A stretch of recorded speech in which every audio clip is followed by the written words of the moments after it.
If you are with your Bible, please join me to open to the book of Revelation.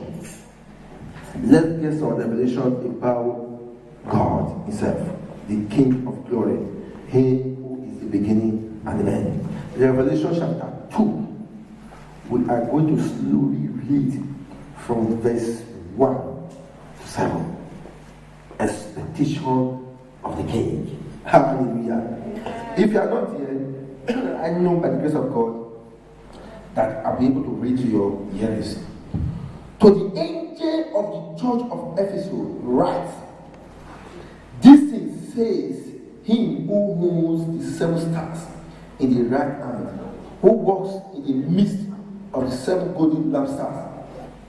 I know your works, your labor, your patience, and that you cannot bear those who are evil, and you have tested those who say they are apostles and are not, and have found them liars, and you have perceived and are patient, and have labored for my name's sake, and have not become weary.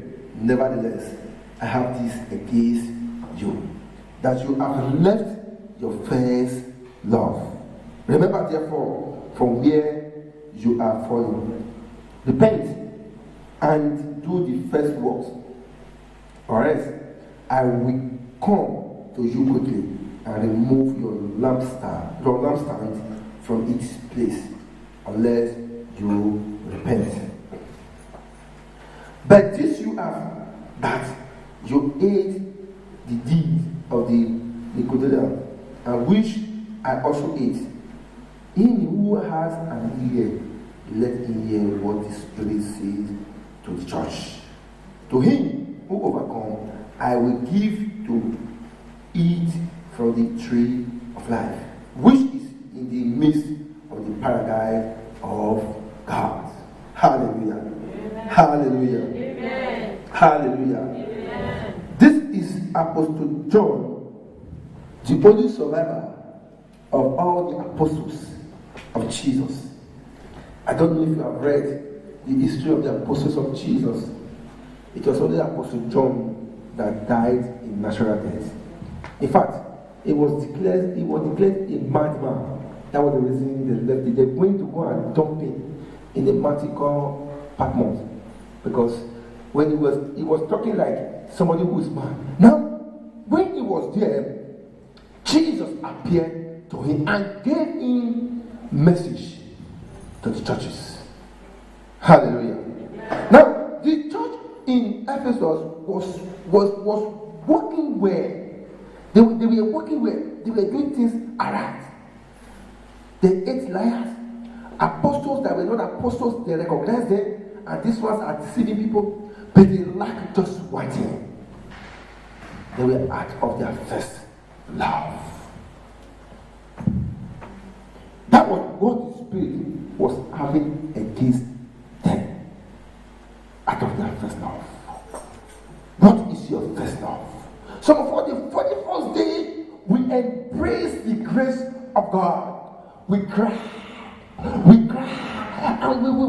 begin to reason ourselves. All this while I was in darkness. Lord, thank you for taking me back to yourself. Hallelujah. The very first day we heard the word of God, we were like a drunkard. Before daybreak, even we wish if we can go to church 7 days a week. Some of us, we became a giver. We give things the way it comes, we give it out. Some of us, we became people who are selfless. We want to serve.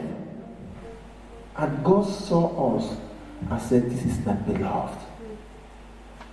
Along the line, after more days, after more weeks, after more months, after more years in the Christendom, we begin to see things alive.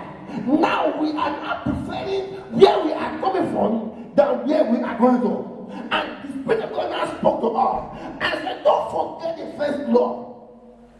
How to embrace the word of the gospel. Hallelujah. What is your first love? I don't know what you have in mind that is your first love. Whenever you are unable to do it, your mind is not settled. Whenever you are unable to do it, you are not happy. That is your first love. It might be singing in the presence of God. It might be coming to the church first. It might be being in the Bible study. It might be giving. It might be some aspect of your life that when you do not do it, you are not settled. It's your first love. And that is what God look at. Amen. Hallelujah. Now, when the Spirit was talking to Apostle John, it started from the church. It's a message to the churches. He spoke to 7 churches, 7 different churches. This is to say, the judgment of God will begin from the church. Now, there's something that marveled me when I was reasoning with God. I began to read. I came to understanding that God will start judgment from the end. That's what the Bible said. He knows from the end to the beginning. He started judgment from the end of your life to the beginning. Amen. How do I mean? It is where God meets you that will start judging you. Hallelujah.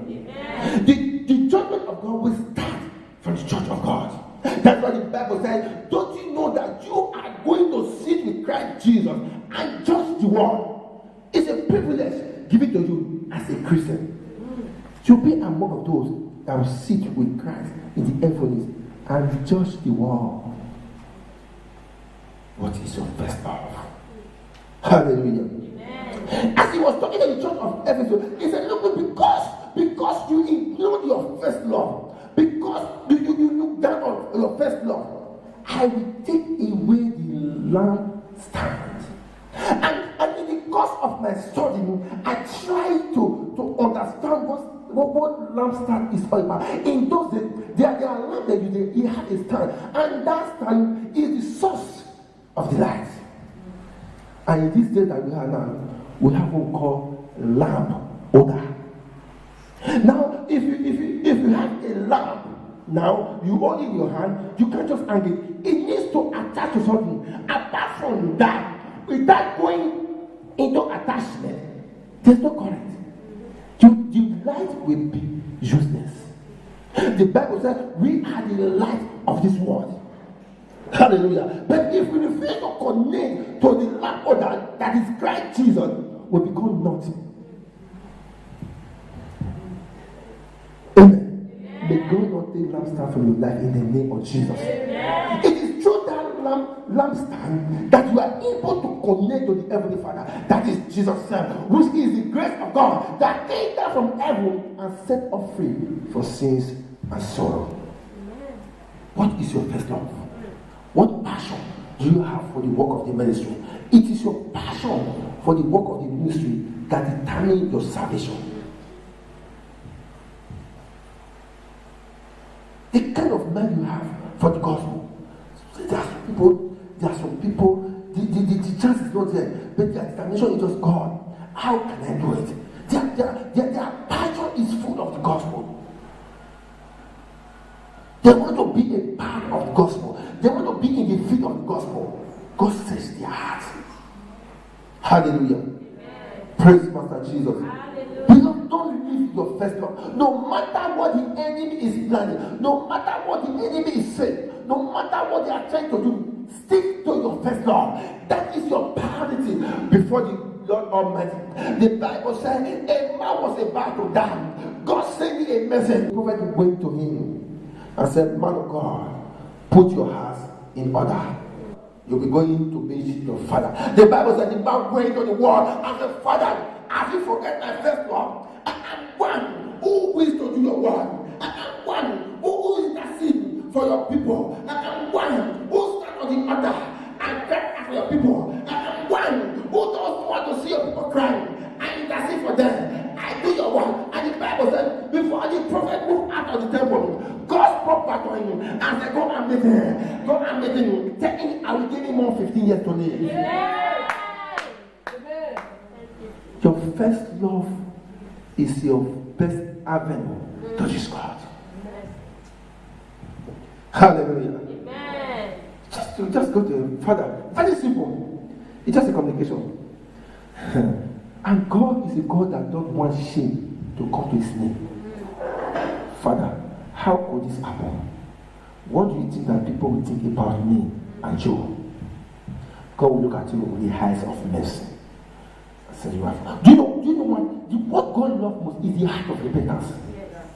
If you read the scripture properly, what Peter did was more serious than what Judas Iscariot did.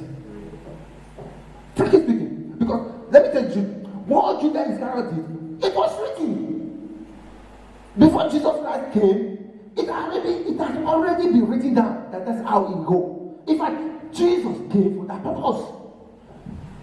Judas Iscariot only helped Jesus to fulfill his mission on earth. Hallelujah. But the only problem Judas Iscariot was having was unable to repent. Peter denied Jesus.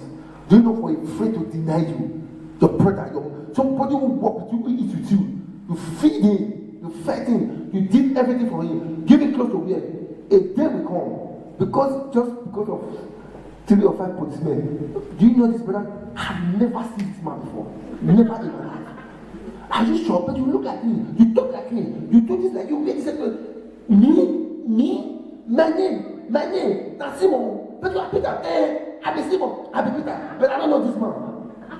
Hallelujah. Amen. It denied him clearly. But at the end of it all, he wept. And that weeping, God saw and said, it was fear. You repented, come back. And he was now the person that the key was given to lead and handle the church. Hallelujah. Amen. God look at your heart of repentance. No matter how dark is the sin, he said, I will wash it to white as snow. Now if you fall and you refuse to repent, when and how will the grace work? It was for that purpose that grace came. That is the difference. It was that purpose that when you sin and you recognize your sin and you just call upon and say, Father, I have failed again. I have mercy upon me. Grace will speak. But that's not a priority for us to continue in sin. There is a sin of omission and there is a sin of commission. Sin of omission is easily forgiven. But sin of commission, there are consequences. It's forgiven, but consequences must come after it. Because the word of God will never return back to him void. Whatsoever a man soweth, he shall reap. Hallelujah. Praise Master Jesus. Your first love. Search out your first love. Search the area that you are missing it. Search the area that you are missing it. The little thing that you give might become the breakthrough for you. So this day that we are now, there are enough controversy all around. Pastors and preachers are bringing condemnation to the church of God because of everybody want to become a billionaire. People who are born as a giver have been discouraged by people. The gift of giving is just because of how pastors and people in authority, people who have the privilege to talk, the way they are drilling, these people are discouraged. God have mercy upon me. Amen. Now they are making the church of God a mockery. It pains the heart. I know it pains the heart of God. That is the problem we are facing in the Christendom. So certain people who are privileged to move into the feet of the gospel begins to talk the way they want just because of their belly. They talk things that are not godly. They bring prophecies that are not real. They bring things that are not sent. They are not sent to do it.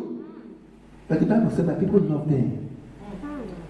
He said, my people love them. He said, prophet will come and tell you lie. He said, my people love his soul. They take them what they want to hear, forgetting to tell them the salvation of their soul. Hallelujah. Amen. Your first love. Your first love. That has become an issue in this Christian age that we are now. The people that we're supposed to follow, the people that we're supposed to imitate, they are now people who stand discouraging us.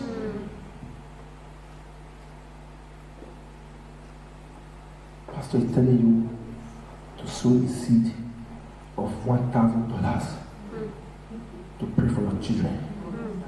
And the pastor is having, we're talking in Belgium, for example, the pastor is having about 6 houses in Belgium. The jeep that is riding, forget about it. Hallelujah. Amen. You look at Belgium, say Belgium is too, they are Netherlands, not of my children. He took his children to the United Kingdom to educate for education or to the United States. And this same pastor is coming to you that you should give $1,000 or €1,000. How will you feel? You feel that this is a businessman.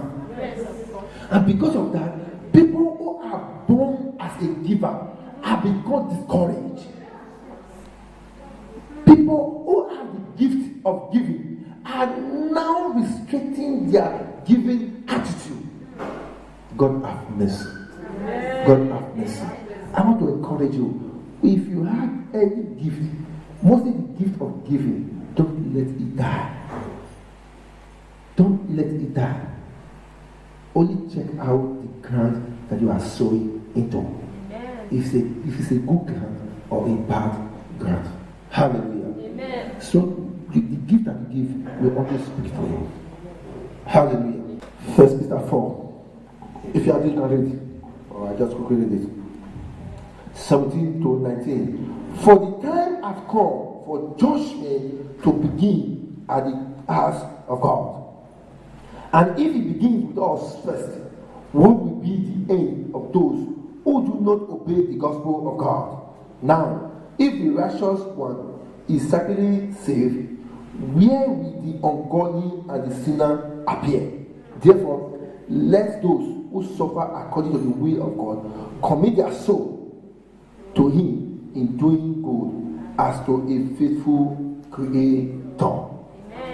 If the judgment begin in the house of God, and we that are godly are saved, then the ungodly, where will they be? It's very clear. The ungodly will find themselves in the league of condemnation. Hallelujah. We will not be a part of those in the name of Jesus. Amen. Just look around. Look what is not working.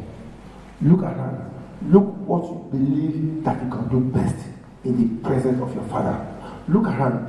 Look what you know you can do best in your family. Now, giving does not restrict it to the church of God alone. Check around people. Hallelujah. Amen. By the grace of God, when I went to Nigeria a few weeks ago, I gathered my family together. I said, let's pray. We all pray. As we were praying, the Spirit of God spoke to my heart. He said, take them from the beginning to the list. The one that is not here, you stand for them in the gap. Take them to sow a seed to go and present it in the orphanage. Amen. And I did it. A greater testimony is happening. Amen. Look around. Go to the orphanage. Go to the less privileged. It does not matter that you must give 1,000. €1 is enough. Such a house. Look, when you begin to give to your family alone, you are limited. But when you go out of your family, extend it. Do you know that sometimes what is in your head, what God put in your pocket, is not for you? God just brought it for you to give to other person. Hallelujah. Amen. Do you know sometimes your giving alone will give praise to your own family, even to the community you are. During our convention, by the special grace of God, my elder sister was among the cooking committee. She called my wife in the morning and said, my wife, please, they didn't tell me on time. It was on Sunday morning. We need some Ghana must go. Do you have some at home? And my wife said, and I said, Mama, I have one. Then she drove and picked the Ghana must go and went to where they were cooking, put all the rice and so on and so forth, and took it to the church. And after church closed, Everywhere was already clean. As I was walking out, I saw the Ghana must. I said, this is my Ghana must go. I must take it home. Hallelujah. So I picked the Ghana must go. As I picked it, so my reverend gave me the award I was given to go and keep in his house. So I went to keep it. So I dropped the Ghana must go in the place. I and my evangelist, by the grace of God, were together, and I told her to follow me home because my home was very close to just about 2 or 3 minutes walk from the church.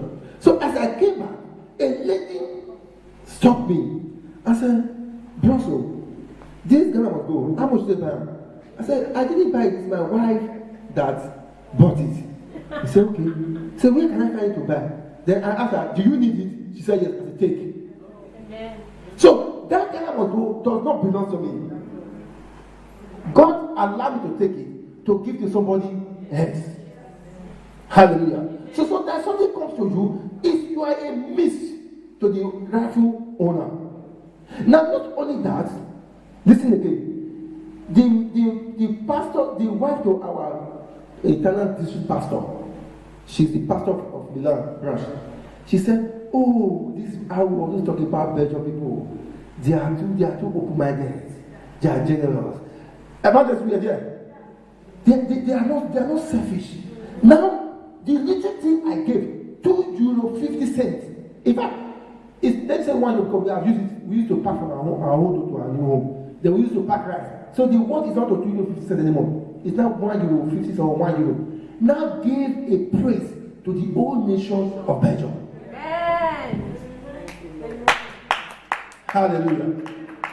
You see, that's how your gift speaks for you. Now, only one man has made order to praise a nation and the people therein. It does not really matter what you are giving or how much you are giving or what you are giving, but what matters the attitude. Stretch your hands to the less privileged. Call your nation. If you send €20, it's a big money. Depends on the nation you are coming from. And 20 years is not enough for you to go and eat ice cream. Or after eating ice cream, invite your friends. Selfie. Hallelujah. My friend, I pray that God will give me the grace to talk about that. Amen. Stop advertising yourself. When a tree does not have a hole, the ants cannot penetrate. There are some big tree, very mighty tree. Once the ants penetrate, it kills the tree. Selling yourself out to enemies. World are looking at you. What have you achieved? Have you ever seen Benedium in the Facebook and say, invite your friend and Benedium, the Esama of Benin? Not at all. Or have you Dakote? It's not long I know Dakote. Not knowing him, but seeing his picture. When I was in Nigeria, I didn't even know. I heard that name Dakote. And there are still people in Nigeria who don't even see Dakote, who have not seen his picture. But his name is rolling, the richest African man. Hallelujah. But yet, he's still at this. They are joining, coming to the government. He said, no, carry your government. Me, I carry my weight. You are having tortoise car, having forum, face me and face you, and inviting your friends, telling the words that you are able to do it. My friend, stop that. Stop that. You are advertising yourself. You don't know who is who. You don't know who is happy about you. You don't know who is happy about your wealth. Why then are you giving yourself, setting yourself outside that tomorrow you are telling me the enemy is pursuing you? Why would they not pursue you? It's true. Why would they not pursue you after selling yourself to them? Instead of to take your Bible, read the word of God, search the TV. The ones that are profitable for a year, listen to them. The ones that are not profitable, wipe them out. Go to the next station. Amen. Hallelujah. Amen. People of God, let us put our senses down and begin to evaluate where are we going from here. If the trumpet blow now, how, where, when, which side am I going to belong to? That should be our concern. anointed. Hallelujah. Life is not everlasting. It only becomes everlasting when the soul is saved. That the assurance of your salvation. Let's stand together as we pray. Just open your mouth and say, Father, help my belief. Father, help my stand at your throne. Father, help me, oh God. That my first love for you. That my first thing, that whenever I do it in your presence, I am comfortable. Father, help me to turn back to it. Help me to repent from the area that I'm lacking. The area that is not working, oh God, that I force myself to run into. Just because I want to have it all. Help me, oh God, to run out of it. In the name of Jesus.